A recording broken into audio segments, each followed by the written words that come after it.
জেলে আচমকা অসুস্থ পার্থ, তড়িঘড়ি নিয়ে যাওয়া হলো এসএসকেএমে। দলে আছি, দলেই থাকবো, হাসপাতাল থেকে ফিরে তৃণমূলকে বার্তা প্রাক্তন মন্ত্রীর।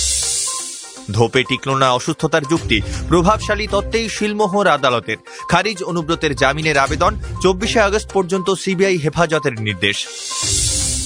নবমহাকরণ ভবনেই এবার বসবে হাইকোর্টের এজলাস। 25শে আগস্ট কর্তৃপক্ষের হাতে তুলে দেওয়া হবে নয়া ভবন, মুখ্যমন্ত্রীর উপস্থিতিতেই হবে আনুষ্ঠানিক হস্তান্তর। পঞ্চায়েত ভোটের আগেই স্বচ্ছতায় জোর তৃণমূলের, বড় সড় রদবদল নদিয়া ও কোচবিহারের জেলা সংগঠনে, দায়িত্ব নতুনদের। টুইটারে প্রকাশ করা হলো তালিকা। আদিবাসীদের করম পূজা উপলক্ষে ছুটি নবান্নে, পিছিয়ে গেল বিজেপির নবান্ন অভিযানের তারিখ। পরিবর্তিত সূচি অনুযায়ী অভিযান হতে পারে 13ই সেপ্টেম্বরে। থামল 24 দিনের লড়াই, প্রয়াত কিংবদন্তি ফুটবলার বদ্রু বন্দ্যোপাধ্যায়। বয়স হয়েছিল 92 বছর। শোক জ্ঞাপন মুখ্যমন্ত্রীর, তার মৃত্যুতে শোকের ছায়া ফুটবল মহলে। 22 গজকে চিরবিদায় চাকদাহ এক্সপ্রেসের। 24শে সেপ্টেম্বর লর্ডসে ইংল্যান্ডের বিরুদ্ধে শেষ ম্যাচ, তারপরেই অবসর, সিদ্ধান্ত ঝুলন গোস্বামীর।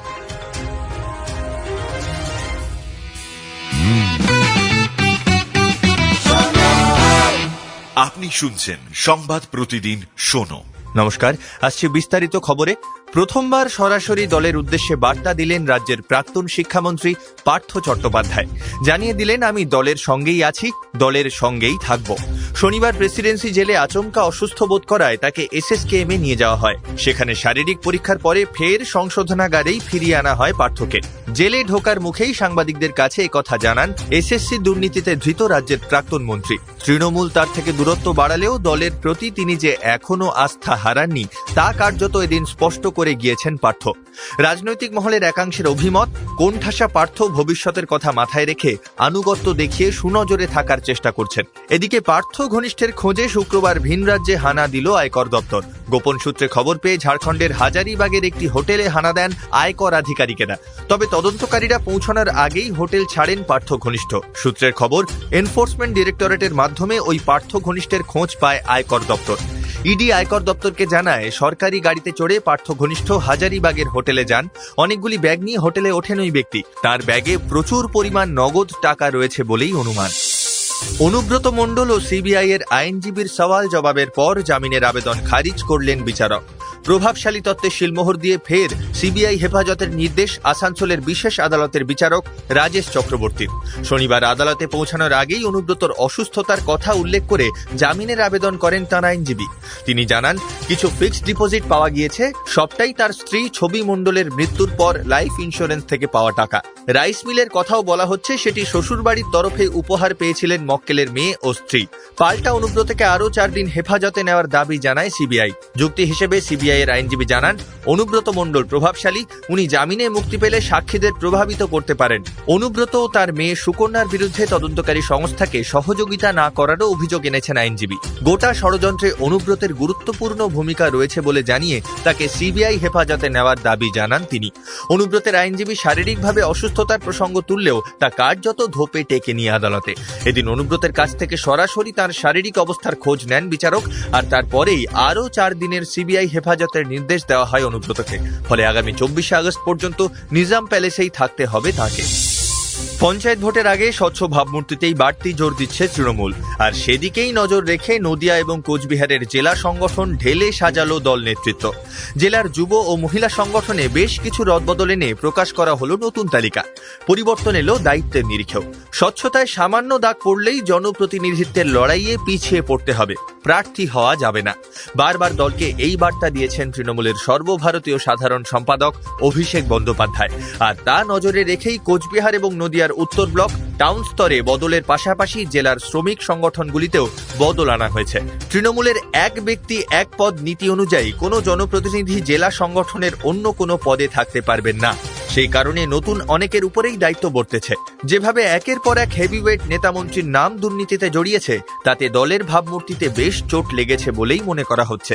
পঞ্চায়েত ভোটের আগে তা পুনরুদ্ধার করতেই স্বচ্ছতায় জোর দেওয়া প্রয়োজন বলে মনে করছে দলনেতৃত্ব, আর তার জেরেই এহেন রদবদল বলে মনে করছে ওয়াকিবহাল মহল। চূড়ান্ত করা হলো দিনক্ষণ। আগামী 25 তারিখই নবমহাকরণ ভবনের একটি অংশ আদালত কর্তৃপক্ষের হাতে তুলে দেওয়া হবে। মুখ্যমন্ত্রী মমতা বন্দ্যোপাধ্যায় আগেই জানিয়েছিলেন, কলকাতার নানা আদালত যেখানে স্থান সংকুলান রয়েছে তার সম্প্রসারণের জন্য জায়গা দেবে রাজ্য সরকার। সেই মতোই আগামী 25 তারিখ নবমহাকরণ ভবনের বি ব্লকের 9 তলা বিল্ডিংটি হস্তান্তরিত করা হবে। মমতা বন্দ্যোপাধ্যায় নিজেই থাকবেন সেখানে। ওই দিন থেকে এজলাস বসার মতো প্রস্তুত করে তবেই হস্তান্তর করা হচ্ছে। আদালতকে ভবনের এই অংশ তুলে দেওয়ার জন্য সরকারি দপ্তরগুলি অন্যত্র সরানো হচ্ছে। ডালহৌসি চত্বরের এই নবমহাকরণ ভবন তৈরি হয়েছিল বাম আমলে। রাজ্যের নানা দপ্তরের কাজের জন্য তৎকালীন প্রশাসনিক ভবন মহাকরণে জায়গা কম হওয়ায় নবমহাকরণ ভবন তৈরি করা হয়। সেখানের 7 তলা ভবনে একাধিক গুরুত্বপূর্ণ দপ্তর স্থানান্তরিত করা হয়। 2011 সালে মমতা বন্দ্যোপাধ্যায় সরকার রাজ্যে ক্ষমতায় আসার পরও বেশ কয়েকটি দপ্তরের কাজ হচ্ছিল এখান থেকে। এরপর মহাকরণের বদলে মূল প্রশাসনিক ভবন হিসেবে পরিচিত হয় নবান্ন ভবনটি।